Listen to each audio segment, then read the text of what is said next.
वालेकुम, क्या हाल है बच्चों। आज हम एक नई सीरीज़ के साथ शुरू हुए हैं। क्लास 11 का हम पढ़ेंगे जनाब चैप्टर नंबर 4, ठीक है, मैथमेटिक्स का। उम्मीद करता हूँ आपका रिस्पांस हुआ तो वीडियोस बनाएंगे और भी। तो इसमें हम पढ़ेंगे सबसे पहले कि सीक्वेंस सीरीज़ चैप्टर का नाम है।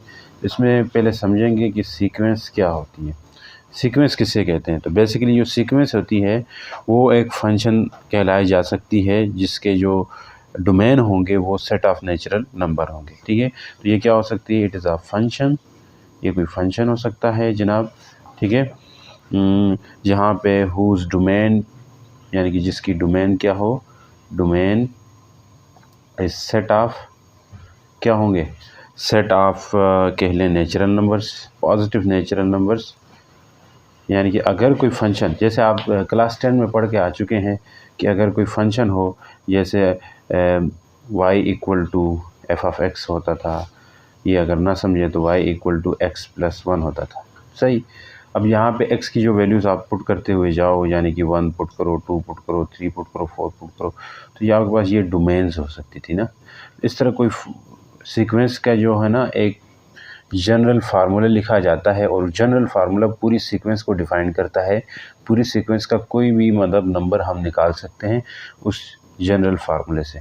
तो किसी भी सीक्वेंस को हम ए एन इक्वल टू मतलब लिख सकते हैं a1 plus n minus 1 d, ये एक जनरल फार्मूला होता है, ठीक है, कोई भी सीक्वेंस को फाइंड करने के लिए। तो ये चीज़ें आप आगे चल के समझ आएंगे। तो अब आते हैं जी पहले क्वेश्चंस की तरफ। जो पहला क्वेश्चन है वो क्या है, इससे रिलेटेड वो देखें। तो 4.1 एक्सरसाइज है जनाब। इसमें कहा गया है कि इन ईच केस, आप हर एक केस में फाइंड कर दीजिए। क्या चीज़ फाइंड करना है वो मैं बताता हूँ। गिवन सीक्वेंस दी हुई है, तो ये जनरल फार्मूला दिया है। अब ये एक स्पेसिफिक किसी सीक्वेंस का फार्मूला है, इससे आपके पास पूरी सीक्वेंस निकलेगी। तो खैर इसने हर सीक्वेंस के अंदर कोई ना कोई टर्म मौजूद है, first term, second term, third term, कुछ भी हो सकती है, ठीक है। तो आपको कह देगा यहाँ पे पूरी सीक्वेंस तो फाइंड नहीं करनी हमने, बल्कि कुछ ही नंबर्स, कुछ ही टर्म्स फाइंड करने हैं, वो आपको दे रखा होगा। तो nth टर्म दी हुई है, nth टर्म सीक्वेंस की दी हुई है, nth टर्म कहलाई जा सकती है। nth टर्म अगर हमें मिल जाए तो पूरी सीक्वेंस, हमें सीक्वेंस का कोई भी टर्म हम निकाल सकते हैं।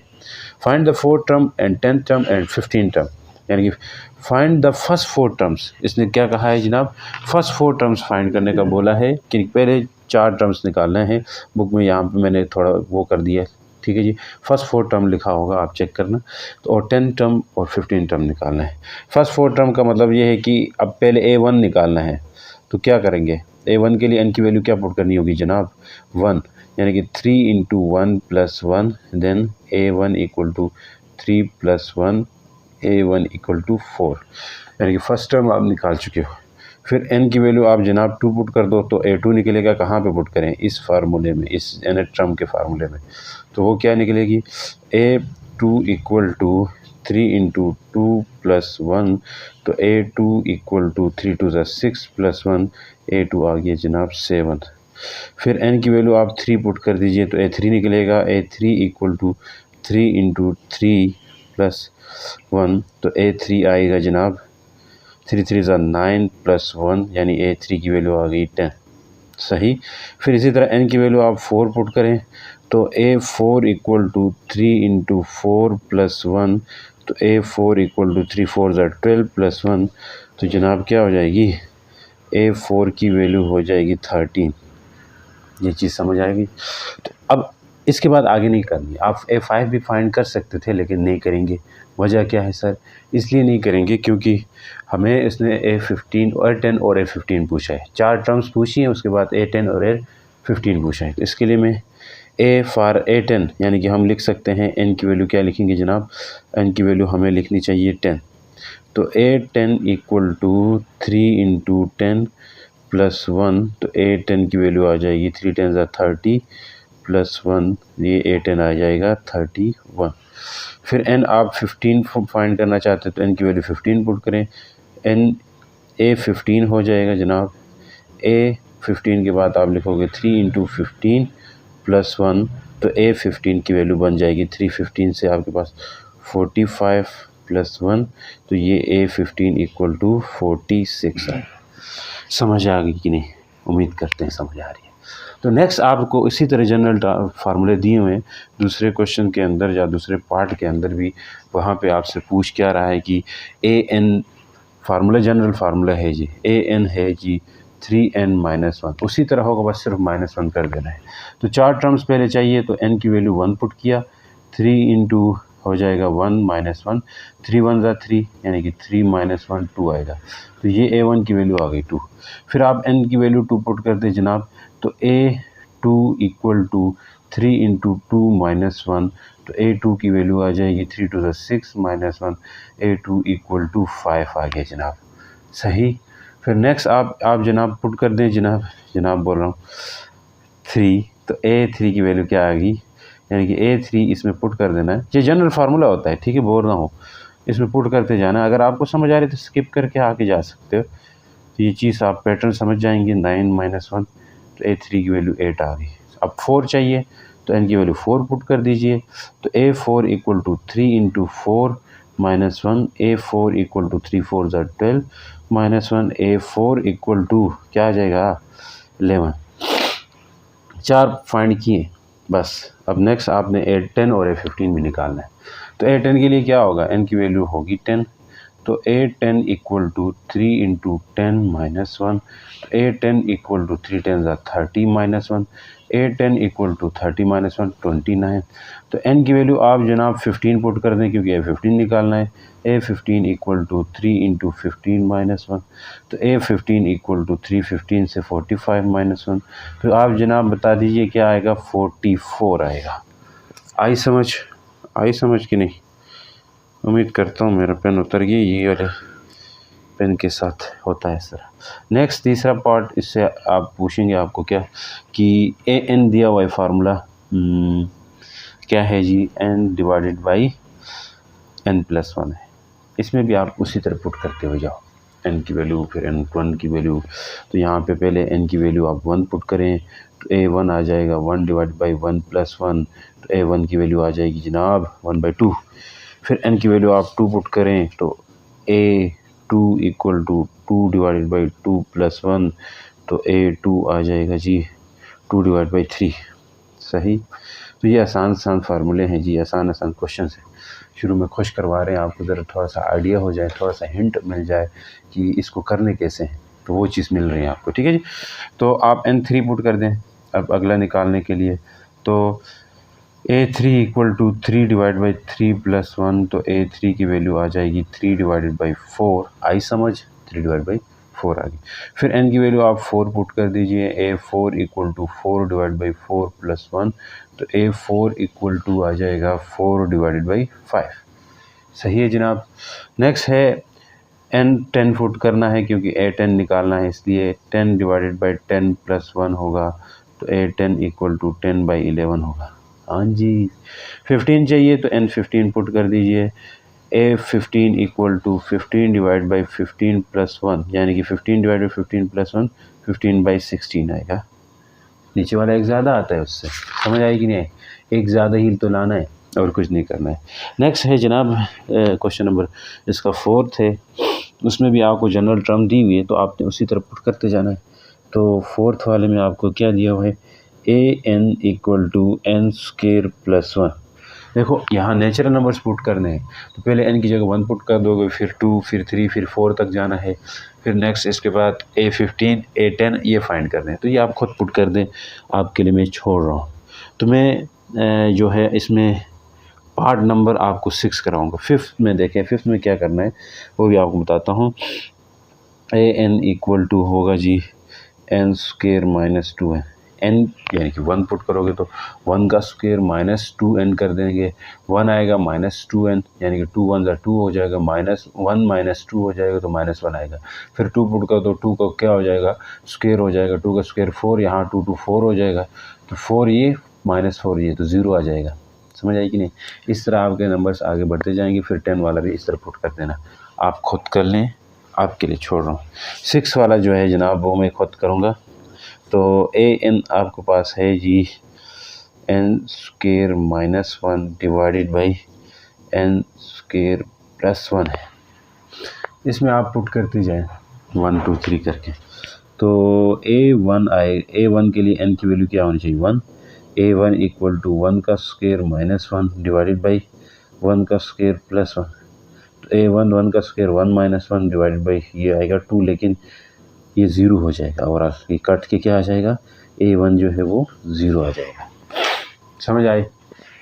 A2 के लिए n की वैल्यू 2 पुट कर दें तो देखिए जी A2 इक्वल टू 2 का स्क्वायर माइनस 1 डिवाइडेड बाई 2 का स्क्वायर प्लस 1। अब 0 नहीं आ रहा है, अब 0 नहीं आ रहा है, ठीक है जी।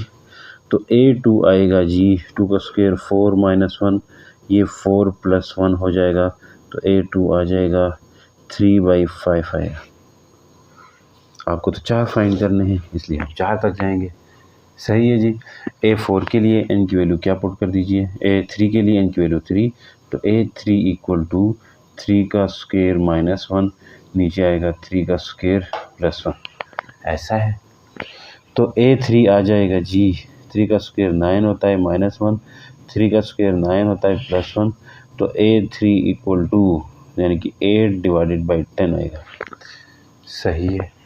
फिर n की वैल्यू आप पुट कर दीजिए 4, उससे होना क्या जा रहा है A4 फाइंड हो जाएगा, यानी कि 4 का स्क्वायर माइनस 1 डिवाइडेड बाई 4 का स्क्वायर प्लस 1 होगा। तो होना क्या है कि A4 that will be equal to 4 का स्क्वायर 16 माइनस 1 डिवाइड बाई 4 का स्क्वायर 16 प्लस 1। तो A4 आएगा जी 16 माइनस 1 15 होता है, ये होगा 17। n बस इसके बाद 10 पुट करना है, तो A10 इक्वल टू 10 का स्क्वायर माइनस 1 क्यों पुट किए, क्योंकि हमें 10 फाइंड करने का बोला है उसने, 10 का स्क्वायर प्लस 1। तो A4 इक्वल टू 10 का स्क्वायर होता है जनाब 100 माइनस 1 99, नीचे 100 प्लस 1 101 आएगा। आई समझ, आसान चीज़ें हैं। फिर A10 मिल गया तो आप पुट कर दें n इक्वल टू 15, तो A15 इक्वल टू 15 का स्क्वायर माइनस 1, नीचे है 15 का स्क्वायर प्लस 1। तो A15 इक्वल टू 15 का स्क्वायर कितना होता है जनाब 15 का square 225 minus 1 divide by 225 plus 1। तो A15 मिल जाएगा 225 या 224 डिवाइड बाई 226 आएगा। समझ आ गई, समझ आ गई। नेक्स्ट आ जाए आप जनाब, क्वेश्चन नंबर कौन सा है 5 6 तो हो गया, 7th वाले पे। 7th में क्या पूछ रहा है वो देखते जाएं। तो nth टर्म आपको दी हुई है, अभी तक दे रहे हैं सारी टर्म्स, -1/2 और पावर है जी n-1 है। जहाँ पे आप n की वैल्यूज फाइंड करते पुट कर दे जाएं, बल्कि n की वैल्यू आप जनाब 1 रखेंगे तो A1 आएगा। तो A1 इक्वल टू -1/2 की पावर क्या है 1 - 1 है। तो देखें A1 इक्वल टू -1/2 की पावर 1 - 1 0, किसी की भी पावर 0 हो तो आप पढ़ चुके हो 9th क्लास में, वो क्या होती है 1 होती है। तो A1 की वैल्यू होगी जनाब 1 की इक्वल आ गई। फिर n जो आप 2 पुट करेंगे तो अभी तो निकल जाएगा। A2 इक्वल टू -1/2 की पावर 2 - 1, तो A2 आएगा जनाब -1/2 की पावर 1, तो A2 आएगा जनाब -1/2 की पावर -A2 आएगा। फिर इसी तरह आपने आगे चलना है, A2 के बाद A3 निकालना है, तो इसके लिए n की वैल्यू आप 3 पुट कर दोगे, तो इससे क्या निकलेगा A3 इक्वल टू -1/2 की पावर 3 - 1, तो A3 आएगा, इससे A3 आएगा। तो A3 देख लीजिए कि A3 इक्वल टू -1/2 की पावर क्या है 2 है, तो A3 इक्वल टू -1/2 की पावर 2 की पावर 2 का मतलब क्या है पता है, -1 के ऊपर भी 2 आ रहा है और 2 के ऊपर भी 2 आ रहा है, तो दैट मीन कि इससे क्या आएगा, इससे आएगा -1 के ऊपर जब इवन नंबर पावर में आ जाती है, यानी कि 2 आता है 4 आता है 6 आता है तो वो प्लस में चला जाता है। नीचे आ जाएं 2 की पावर 2 है तो 4 लिख सकते हैं, n4 आपने पुट कर देना है, तो इससे A4 निकलेगा जी -1/2 की पावर 4 - 1 होगा। A4 इक्वल टू -1 के ऊपर क्या आएगा 3 और 2 के ऊपर भी क्या आएगा 3। देखो 4 - 1 क्या होता था 3 होता था, डायरेक्ट मैंने 3 लिख दिया ऊपर, ठीक है जी। तो A4 आएगा -1 की पावर 3 -1 आएगा, क्योंकि -1 के ऊपर 8 नंबर आ जाए, 3 आ जाए, 5 आ जाए, 7 आ जाए, तो माइनस में ही आता है। सही है जी। और 2 की पावर 3 से 8 बनता है, तो ये A4 आपका निकल चुका है। नेक्स्ट क्या रहता है? अब रहता है जनाब हमें फाइंड करना, क्या फाइंड करना रहता है? n की वैल्यू 10 फाइंड करना है। इसके लिए मैं A10 मुझे मिल जाएगा इससे 1/2 की पावर -1/2 की पावर 10 -1 कर सकते हैं, इससे कर सकते हैं ना, कर सकते हैं। तो A10 इक्वल टू -1/2 की पावर 10 -1 होता है 9। ऐसा है कि नहीं है? 10 -1 किसके इक्वल होता है? 9 के इक्वल होता है। तो A10 आप निकाल रहे हैं, ठीक है जी। क्या निकाल रहे हैं कि A10 निकाल रहे हैं इससे, तो ये होता है जनाब 10 2 की पावर आ रहा है, तो -1 की पावर 9 है और ये 2 की पावर भी 9 है। A10 इक्वल टू -1 की पावर 9 8 है, तो -1 ही आएगा। 2 की पावर 9 आप कैलकुलेटर में 2 दबा के ऊपर 9 पे दबाएंगे ना, ये 512 आएगा। सही है जी, तो आपको पता है। तो नेक्स्ट आ जाएं, N15 आप निकाल लोगे, तो इसके लिए A15 इक्वल टू -1/2 की पावर 15 -1 होगा, यानी 14 है। तो -1 के ऊपर भी 14 आएगा जनाब, और 2 के ऊपर भी 14 आएगा। -1 के ऊपर इवन नंबर है, तो ये +1 आएगा। 2 का जो 14 है, ये आप कैलकुलेटर में शिफ्ट दबा के, और शिफ्ट नहीं बल्कि 2 दबा के पावर में जब आप 14 लिखोगे, इससे आपके पास नंबर आएगा 16384। ठीक है जी, तो ये आपके पास आ गया A10। सही है। देखें अब जी नेक्स्ट है, इसमें आपके पास AN इक्वल टू -1 की पावर 2 और साथ में डॉट n स्क्वायर क्या है। -1 के ऊपर जब 2 रहता है तो वो खुद ही इवन आ जाता है, यानी कि प्लस में आ जाता है, तो इसको हम सिंपली AN को लिख सकते हैं n स्क्वायर। तो ये 1 हो रहा है तो लिखने की ज़रूरत नहीं है, +1 हो रहा है, और +1 को किसी के साथ मल्टीप्लाई करने से कोई फ़र्क नहीं पड़ता है सच, इसलिए मैंने ऐसा करके लिख दिया। अब नेक्स्ट है जी, अगर ये बात है तो मैं यहाँ से 4 तक फाइंड करूँगा, तो इसके लिए n पहले 1 रखते हैं, तो A1 हो जाएगा 1 की पावर 2, तो A1 आ जाएगा जनाब 1 आएगा ना। A1 की वैल्यू क्या आ गई? 1 आ गई। अब n की वैल्यू 2 पुट फाइंड करें, 2 पुट करें, तो इससे पास आपके पास आएगा A2 इक्वल टू 2 की पावर 2, A2 इक्वल टू 2 की पावर 4 होगा। फिर n की वैल्यू आप 3 पुट करें, A3 इक्वल टू क्या हो जाएगा जनाब? 3 पुट कर रहे हैं ना, -3 का स्क्वायर हो जाएगा, तो A3 का स्क्वायर से आपके पास आएगा 9। फिर n की वैल्यू 4 पुट करें, तो A4 आएगा, 4 का स्क्वायर करोगे तो A4 का स्क्वायर यानी कि 16 आने वाला है। समझ आई कि नहीं? फिर नेक्स्ट है जनाब आपके लिए n की वैल्यू क्या होगी? n की वैल्यू होगी 10, n की वैल्यू 10 होगी, तो A10 इक्वल टू 10 का स्क्वायर, तो A10 इक्वल टू 10 का स्क्वायर कितना होता है? 100, यानी कि 100 आ जाएगा। नेक्स्ट आप आ जाएं जनाब 15, n की वैल्यू 15 पुट करें, तो A15 आने के लिए 15 का स्क्वायर करना होगा, तो 15 का स्क्वायर कितना होता है? 225। ठीक, 15 का स्क्वायर 225 हो गया, और 225 हमने लिख भी दिया। तो 8 क्वेश्चन हो गया जी। अब 9 वाला क्या कह रहा है? उसी तरह का है, -AN इक्वल टू -1 की पावर n है, और साथ में n+3 है, ऐसा क्वेश्चन है। अब इसमें आपने फिर से उसी तरह 1 पुट करना है, फिर 2 पुट करना है। अब यहाँ पे पहले हमने -1 को ऊपर 2 था तो हमने निगलेक्ट करके सिर्फ वही आगे वाला लिख दिया था, यानी n स्क्वायर लिखा था। अब यहाँ ऐसा नहीं कर सकते हैं, ये पीछे ये निगलेक्ट करें, ये लिख दें, क्योंकि यहाँ पे ये -1 है और साथ में कोई पावर 2 नहीं है, बल्कि कुछ वो दे कर रखा हुआ है, n दिया हुआ है। तो ये n बदल सकता है हर टर्म के लिए, पहले वाले के लिए n1 होगा तो दूसरे वाले के लिए 2 होगा, इसलिए हम क्या कर रहे हैं, अभी इसको नहीं हटा सकते, इसके लिए n1 हर एक के साथ लिखना होगा। तो A1 इक्वल टू -1 की पावर 1 और 1+3, तो A1 इक्वल टू -1 की पावर 1, 1 के ऊपर याद रखना है कि 1 आ रहा है, 8 आ रहा है। अब ये 1 के ऊपर 1 ही है तो 8 है, तो इसलिए हम नहीं हटा सकते। ये 4 हो गया, तो A1 जो है वो -4 हो गया जनाब। समझ आ रही है जी। तो n 2 पुट करने के लिए चलो मैं इस तरफ कर लेता हूँ, समझ आ गई। n2 पुट कर लेते हैं तो ये a2 आएगा, उससे -1 की पावर 2 और साथ है 2 + 3, तो a2 इक्वल टू -1 की पावर 2, ये +1 होता है 2 + 3, ये 5 होता है, a2 इक्वल टू 5 है ना। तो n की वैल्यू आप 3 रख रहे हैं अभी, तो इससे हो जाएगा a3 इक्वल टू -1 की पावर 3 × 3 + 3, तो a3 इक्वल टू -1 की पावर 3 माइनस आता है, 3 + 3 6 होगा, a3 इक्वल टू -6 होगा। ये इस तरह चलता जाएगा क्या 4 तक जाना है, n इक्वल टू 4, तो a4 इक्वल टू -1 की पावर क्या रहेगा जनाब 4 × 4 + 3, देन a4 इक्वल टू -1 की पावर 4 क्या होता है, प्लस आएगा, इवन है इसलिए 4 + 3 7, तो a4 की वैल्यू आ गई 7। a15 आप निकाल दीजिए जनाब।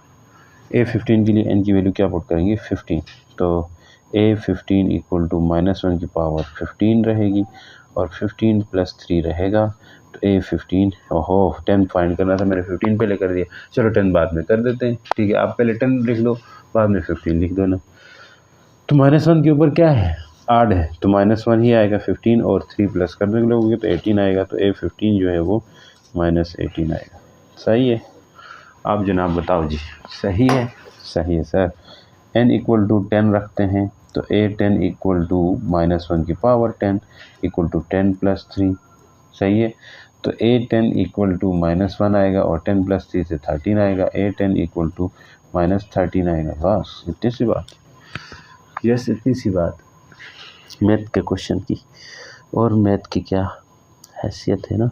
तो नेक्स्ट है जी आप जनाब के लिए एक नीचे वाला है, तो इसमें भी आसान सा है, अब उसमें कुछ टर्म्स निकाल दूंगा तो आप समझ जाना। 10वां वाला है, अभी तक 9 चल रहा था, तो 9 तो हमने किया, अब 10 वाला है, ठीक है जी। तो इसमें 10 में क्या है जनाब, -1 की पावर उसने दे रखी है n + 1 और साथ में 3n - 5, n है -5 है, ठीक है जी, ये है। अब यहाँ पे भी आप इसको an लेने हैं ना, तो n की वैल्यू आप 1 पुट करें तो a 1 आएगा, तो -1 की पावर 1 + 1 होगी और 3 × 1 - 5 होगी, तो a1 इक्वल टू -1 की पावर 1 + 1 2 होगी, 3 - 5। अब यहाँ से देखें ऊपर क्या आ रहा है, E1 है, तो ये +1 में चला जाएगा, अंदर क्या आएगा -2 आएगा, a1 आएगा -2 आ गया।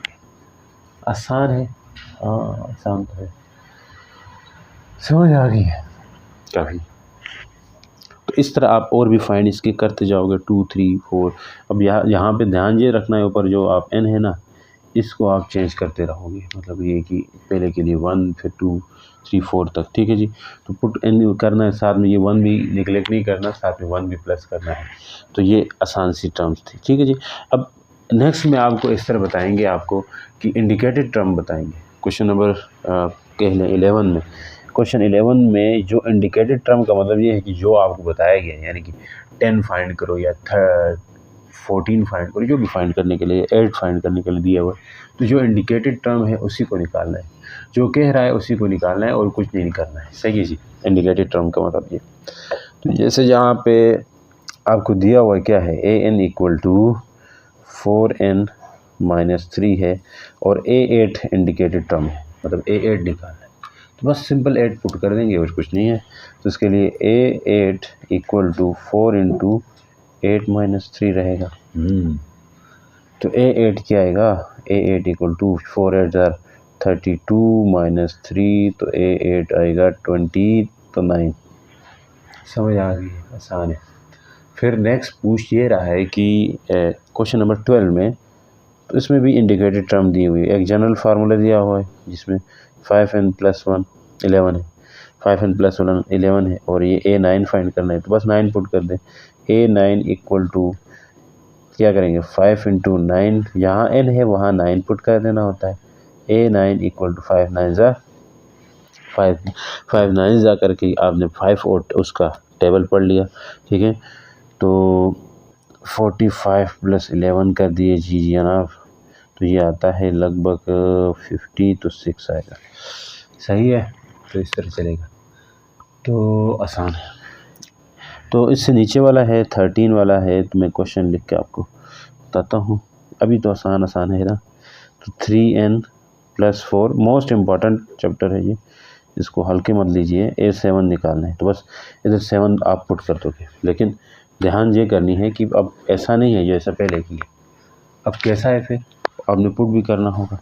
तो मतलब 7 की जगह 3 की जगह 7 तो पुट किए, लेकिन अगले जो ब्रैकेट में 10 है वहाँ पे भी पुट करना है 7, -5 कर देंगे।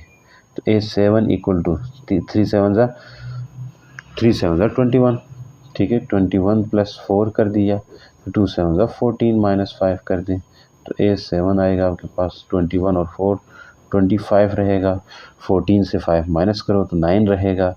समझ आई जनाब। 9 5 ज़ा 45, 4 कैरी कर दिया, 9 2 ज़ा 18 और आप 4 कर दीजिए जनाब 22, 225 आएगा आपके पास। उम्मीद करता हूँ समझ आया। 13 भी हो गया, मजाक में। 14 में समझाना वाला था लेकिन पूरा करवा दिया।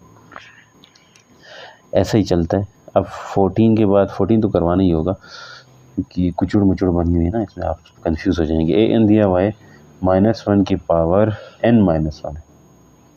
फिर नेक्स्ट अंदर ब्रैकेट में करके दिया हुआ है 3 डॉट मतलब मल्टीप्लाई, अच्छा 4n -17 डॉट है 3।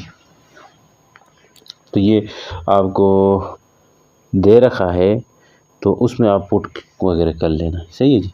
तो एन आपने क्या पुट करना, इंडिकेटेड टर्म क्या है पता है, इंडिकेटेड टर्म A12 है, तो एन की वैल्यू 12 होगी।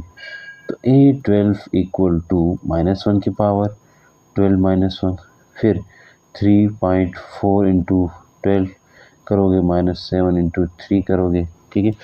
तो ये वैसे 3.4 है, अच्छा 17.4 है, 3.4 है, तो इसके साथ मल्टीप्लाई कर देना कैलकुलेटर में और ये माइनस कर देना। तो ओवरऑल जो -1 की, मैं इस तरफ वाला बताता हूँ आपको, -1 की पावर 12 से 1 गया क्या आएगा, 12 से 1 गया 11, -1 की पावर 11 रहेगा। और इन दो को आपने मल्टीप्लाई करना है कैलकुलेटर में, ठीक है। तो मल्टीप्लाई करने के बाद आपके पास आंसर आ जाएगा जनाब।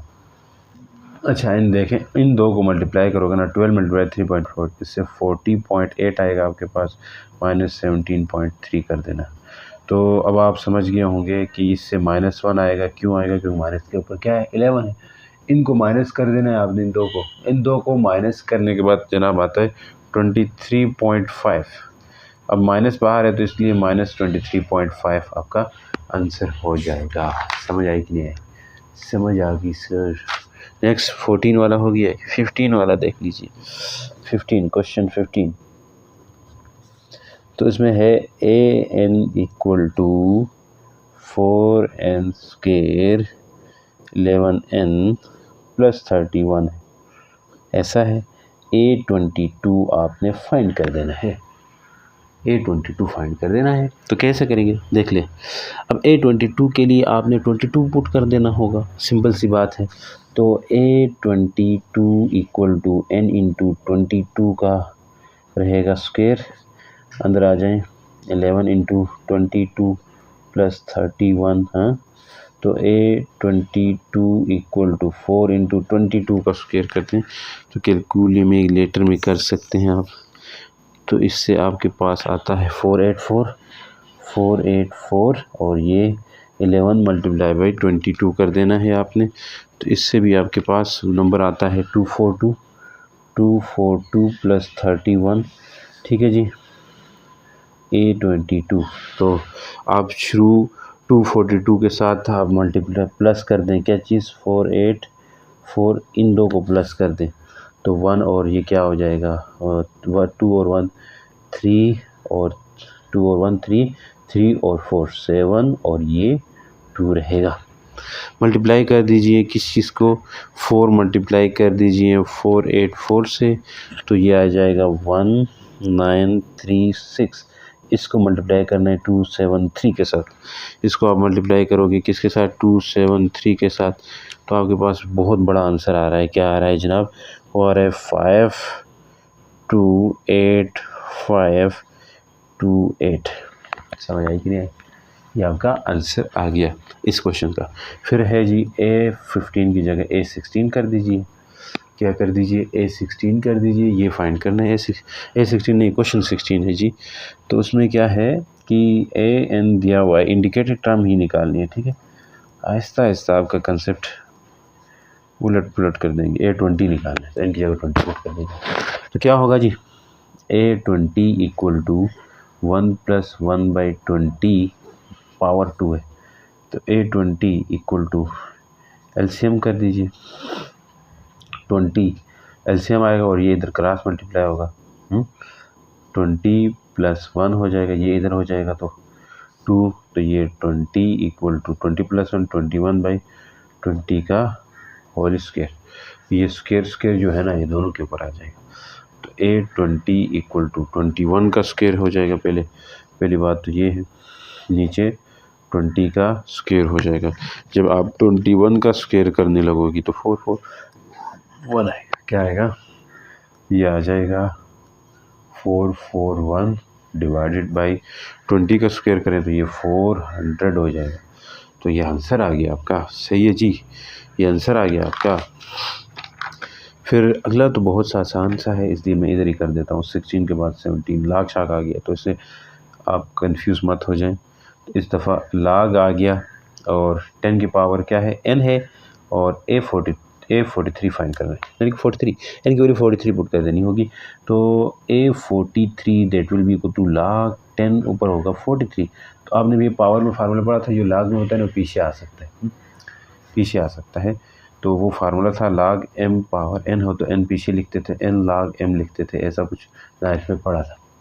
तो यहाँ पे ये 43 n की जगह है, तो इसको आप पीछे ले आइए। तो 43 log 10 रह जाएगा। log 10 की वैल्यू जनाब होती है क्या? 1। तो आप 1 लिख सकते हो। A43 इक्वल टू 43 इंटू 1, तो A43 इक्वल टू 43। तो log 43 की वैल्यू आ गई। सही है जी, log 43 की वैल्यू आ गई आपके पास। log 43 बिल्कुल सही है। log 43 आपने निकाल लिया। अब 18 वाले पे आ जाए, 18 वाले क्वेश्चन पे। तो उसमें 18 में क्या दिया हुआ है? AN इक्वल टू ln दिया हुआ है। ये भी नेचुरल लॉग के साथ साथ कॉमन लॉग भी होता है, आपके पास पता है। तो क्या है जी? A67 निकालना है, तो बहुत आसान है। तो A67 आप लिखोगे जनाब, तो ln e ये होता है 67। आपने रेसिप्रोकल का नाम तो सुना होगा। जैसे 1 है तो 1/5 है, तो इसका रेसिप्रोकल खाली 5 होता है, तो ये कट के 1 आता है। इसी तरह ये और ये भी कट सकते हैं। तो ये A67 खाली क्या आएगा? 67 आएगा। बहुत आसान था ये, तो बहुत आसान था। ठीक है जी, 18 क्वेश्चंस हो गए। अब 19 में आपसे पूछ रहा है कि nth टर्म निकालनी है। पहले हमें nth टर्म वगैरह दे रखी होती थी, अब उसने क्या काम शुरू कर दिया है कि आपने निकालनी है। भाई पैटर्न को समझना है और उससे उसके nth टर्म निकालनी है। मतलब ऐसी कोई टर्म निकाल दोगे जो आप बाकी किसी भी टर्म के लिए आपको कह दें तो वो आप निकाल सको, उस आप अपनी nth टर्म से। तो वही करने जा रहे हैं जी। तो 19 नंबर क्वेश्चन में predict the general term, nth term और an टर्म फाइंड करनी है। ठीक है जी। तो ये दिया हुआ है 1 है, 3 है, 5 है, 7 है, इस तरह। तो आप ज़रा पैटर्न को समझ लीजिए। ये 1 है, पहले वाला A1 होता है, दूसरा वाला A2 होता है, फिर A3 होता है, फिर A4 होता है, इस तरह। देखें ज़रा, A1 क्या है? 1 है। फिर A2 क्या है आपका? 2 है। फिर A3 क्या है? 2 नहीं बल्कि 3 है। फिर A3 क्या है? 5 है। अब इनमें क्या हो रहा है? इनमें देखें, इससे ये कितना ज़्यादा हो रहा है? 2। फिर इससे इतने कितना फ़र्क है? 2 का फ़र्क है। तो मतलब 2 हमारे पास आ रहा है भाई किसी तरह। मतलब 2 का फ़र्क है, तो आप इसलिए 2 शामिल करोगे। अगर मैं 2 शामिल करूँ, 2 सबके साथ शामिल करूँ, तो इससे होना क्या है कि यहाँ पे 2n कर दूँ। अगर 1 पुट कर रहे हैं, देखें 2 की जगह 1 पुट करें और 1n की जगह 1 पुट करें तो 1 मल्टीप्लाई बाई 2 हो जाएगा। तो ये तो 2 हो गया, तो 1 तो नहीं आ रहा है, 1 नहीं आ रहा है ना, कम हो रहा है, 1 कम हो रहा है। इसलिए आप क्या करोगे? -1 भी करोगे। इसी तरह यहाँ पे देखो n पुट कर रहा हूँ मैं, तो क्या हो रहा है? A2 है तो 2 की जगह n की जगह 2 पुट करोगे, 2 4 होगा। ये तो, लेकिन ये तो 3 है तो एक कम हो रहा है, तो आप क्या पुट करोगे, -1 करोगे। इसमें भी n करो, ये A3 आपका है ना, तो इसलिए n की जगह 3 पुट करोगे, तो 2 3 6 हो रहा है, लेकिन एक कम है तो -1 करोगे। तो ये आपका एक जनरल फार्मूला तैयार हो गया जी। तो an के लिए क्या हो जाएगा जनाब, 2n-1 होगा। ये आपका जनरल फार्मूला है, प्रिडिक्ट किया है हमने 19 वाले क्वेश्चन में। सही है सर, प्रिडिक्ट हो गया। लेकिन अगला देख लीजिए, उसमें 3 है, फिर 9 है। ये 20 वाले क्वेश्चन में 3 है, 9 है, फिर 27 है, फिर 81 है, इस तरह। तो पहले A1 लिख दीजिए, उससे आप तरीका समझ जाएंगे। A1 के लिए क्या है, A1 के लिए क्या तरीका है, A1 3 है, फिर A2 क्या है जी 9 है, फिर A3 क्या है जी 27 है, फिर A4 क्या है जी 81 है। देखो ये 3 का स्केयर हो रहा है, फिर क्यूब हो रहा है, तो पावर बढ़ती जा रही है। यहाँ अगर 3 कहें 3 की पावर 1 हो रही है, यहाँ अगर 3 करें 3 की पावर 2 हो रही है, यहाँ अगर 3 करें 3 हो रही है। तो ये n बढ़ रही है, मतलब n के हिसाब से लिख सकते हैं इसको। अगर मैं 3 लिखूँ पावर n कर दूँ, तो ये A1 है तो 3 की पावर 1 लिख देंगे, तो ये होगा A1 आ जाएगा। इसी तरह ये 3 है, ये A2 है, तो 3 की पावर 2 n रखूँगा। क्यों रखूँगा, क्योंकि 2 है तो दूसरे के लिए n की वैल्यू 2 लिख सकते हैं, तो फिर वही आ जाएगा। फिर 3 है, इसके लिए n लिख देंगे, क्योंकि A3 है तो 3 की पावर 3 रख देंगे, तो ये आ जाएगा। तो इस तरह कोई भी an हो, उसके लिए हम 3 की पावर n लिख सकते हैं। ये इसकी जनरल टर्म बन गई है। बहुत आसान सी टर्म है, ये बहुत आसान सी चीज़ है भैया। नेक्स्ट 20 है, तो 21 भी आप देख लें जनाब। वो है √2 है, फिर √4 है, फिर √6 है, फिर √8 है, फिर √10 है। होल क्या आ रहा है आप देख लें, रूट के अंदर जब इवन नंबर्स आ रहे हैं, मतलब इवन नंबर्स आपस में एक मल्टीपल्स ऑफ 2 होते हैं। पहले इवन नंबर 2 है, फिर 4 है, फिर 7, फिर 8 है, ये 2 के मल्टीपल्स हैं। जैसे खाली अंदर वाले नंबर्स की बात कर रहा हूँ, रूट की परवाह ना करो, अंदर वालों को देखो। अंदर वाले जब 2 हो, 4 हो, 6 हो, 8 हो, तो ये क्या कहानी बनती है इनसे। देखो 2 1 कर सकता हूँ इसके लिए, पहले वाले के लिए 2 1 2 हो जाएगा। दूसरे वाले को 2 2 कर सकते हैं, फिर तीसरे वाले को 2 3 कर सकते हैं, फिर चौथे वाले को 2 4 कर सकते हैं। तो ये A1 है, इससे आप जान लें 2 है तो इसको आप अंदर ही कर दें, 2 1 कर दें। फिर A2 है तो इसको ये अंदर ही आप 4 है तो अब इसको 2 2 कर दें। A3 है इसके लिए 6 है तो अंदर ही आप कर दें 2 3। तो देखिए 2 सब के साथ एक कांस्टेंट चीज़ बन कर के आ रही है, तो n की परवाह नहीं है भैया। जैसे यहाँ n1 था तो इसके लिए 1 है तो A1 रख दिया था, 2 है तो इसके लिए 2, फिर भी हमने n रखा था, 3 है तो 3, फिर भी हमने n रखा था, क्योंकि हम n अपने हिसाब से बढ़ा सकते हैं तीसरे वाले के लिए n। लेकिन तीसरे वाला है तो n की जगह आप क्या रख दोगे, इस n की जगह 3 लिख देते थे। तो यहाँ पे भी क्या करोगे जनाब, तो 2 कर दोगे, 1 की जगह n लिख दोगे रूट। देखो क्योंकि 1 निकालना चाहते हो तो n की जगह 1 डाल दो। इसी तरह 2 दूसरा निकालना चाहते हो तो n की जगह 2 डाल दो। फिर तीसरा निकालना चाहते हो n की जगह 3 डाल दो। तो इस तरह an के लिए क्या आ जाएगा, 2n आ जाएगा। तो जनरल टर्म निकल चुकी है जी भैया। तो लास्ट क्वेश्चन है आपका, गुड बाय। देखिए जी लास्ट क्वेश्चन है, क्वेश्चन नंबर 22 है। चाहिए इसमें देख लें क्या हो रहा है कि बहुत आसान सा है कि A1 आपके पास 1.2 है, तो मैं इसको सिंपल क्या लिख सकता हूँ जनाब, देखें 1 + 0.1 0.2 लिख सकते हैं ना, 0.2 लिख सकते हैं ये चीज़। अब 0.2 को मैं कैसे लिख सकता हूँ 1। अब देखें फिर नेक्स्ट मैं इसका भी लिखूंगा ताकि पैटर्न समझ आए, 2 + 0.3, क्योंकि वापस जोड़ोगे तो 2.3 हो जाएगा।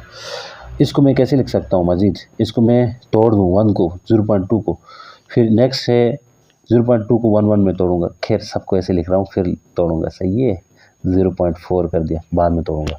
अब देखें हो क्या रहा है, ये 1 2 3 हो रहा है, तो दैट मीन मैं इनको n लिख सकता हूँ। लेकिन ये 2 3 4 हो रहा है, डायरेक्ट 1 से शुरू नहीं हो रहा। 1 हो तो हम 0.n लिख सकते हैं शायद, तो वो चीज़ हम नहीं कर रहे हैं क्योंकि यहाँ ये 2 से शुरू हो रहा है। तो मज़ीद मैं इसको ब्रेक करूँगा, 0.1 रहेगा प्लस 0.1 अलग अलग से तोड़ा। अब मज़ीद इस पर देखो, इसके ऊपर मज़ीद गौर करो। गौर करने से मैं इसको ऐसे लिखूँगा 1 × यानी कि 1.1 कर सकता हूँ, क्योंकि इससे क्या आएगा, इससे क्या आएगा देखना, नहीं आ रहा तो नीचे वाले स्टेप में आ जाओ, इसमें आ जाओ। इसको क्या कर सकते हैं जी, इस एक 0.1 को उधर तोड़ दें, 0.1 सब में है, सबको तोड़ें फिर आ जाएं, सबको तोड़ें फिर आ जाएं, आपको समझ आएगी। जहाँ से कन्फ्यूजन वाला है ये, तो 2 प्लस 0.2 प्लस 0.1। अब क्या हो रहा है भैया, देखो 1 हो रहा है, फिर 2 हो रहा है 0.2। हाँ, अब देखें इसमें 0.3 तो है, प्लस 0.3 और 0.1 अलग कर रहा हूँ। देखो 0.11 सबके साथ आ रहा है, लेकिन ये भी तरतीब से हो गया। अब आपके पास हो गया कि नहीं, लेकिन ये एक तोड़ने का तरीका है, ठीक है। लेकिन आप अगर चाहते हो कि बुक वाला आंसर आ जाए तो क्या करोगे, इसको इसके साथ लिखो 1 इंटू इसको इसके साथ लिखने से वैसे 0.1 होता है ना, 0.1 आता है, प्लस 0.1 आ रहा है अलग से, तो इस चीज़ को ऐसे भी लिख सकते हैं 1.1 प्लस 0.1 करके लिख सकते हैं, क्योंकि 1 मल्टीप्लाई होगा ना, 1 इसके साथ हो गया तो 1.1 आएगा। इससे समझ आ गई, 1 इंटू 1.1 लिख सकते हैं जनाब, सीधी सी बात बताऊँ। नेक्स्ट इधर आ जाए, होगा क्या, इसके देख लें, 2 है, 2 बाहर लिखा, अंदर में लिख सकता हूँ 1.1, इससे होगा क्या, 2 1 2 2.2। वैसे इन दोनों को ऐड करने से 2.2 ही आता है ना, डायरेक्ट 0 को भूल जाओ यार, 0 प्लस हो रहा है तो देखो 2.0 होता है, ये 0.2 है, तो प्लस करोगे तो क्या आएगा, ये तो 2 आएगा, पॉइंट आएगा, 2 प्लस 0 2 आएगा, 2.2 आता है, इसलिए 2.2 आता है यहाँ पे। इसको ऐसे भी तो लिख सकते हैं 2.2 प्लस 0.1। फिर मैंने 2 कॉमन लिया है, इधर भी 2 है, इधर भी 2 है, बाहर 2 लिया तो इन दोनों से कॉमन लिया, ध्यान से इन दोनों से कॉमन लिया तो 2 बाहर गया तो 1.1 आ गया। हाँ जी, समझ आ रही। फिर यहाँ पे भी इन दो को प्लस करोगे तो 3.3 आएगा, 3.3 आएगा। इस पैटर्न को देखें, फिर इस पैटर्न को देखें, ये आएगा 3.3 प्लस 0.1। अब 3.3 को 3 कॉमन लें तो ये 1.1 हो जाएगा, 0.1 होगा। आई हाई, समझ आई कि नहीं। देखो ये 3, ये क्या हो रहा है, यहाँ पे देखें 1 था, फिर ये 2 हो गया, ये 3 हो गया, n लिख सकते हैं।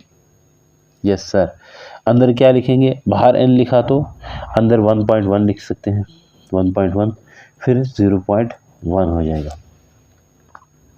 समझ आएगी नहीं आई, 1 आ जाएगा और 0.1 आ जाएगा। इन दो को अगर मल्टीप्लाई करना चाहें तो ये होगा खाली n 1.1 इंटू n हो जाएगा। समझ आएगी नहीं, ऐसा आपके पास अनेक टर्म बन गई, आप ऐसे ही लिख सकते हो। तो उम्मीद करता हूँ समझ आई। मिलते हैं नेक्स्ट वीडियो के साथ, तब तक के लिए गुड बाय, अल्लाह हाफ़िज़।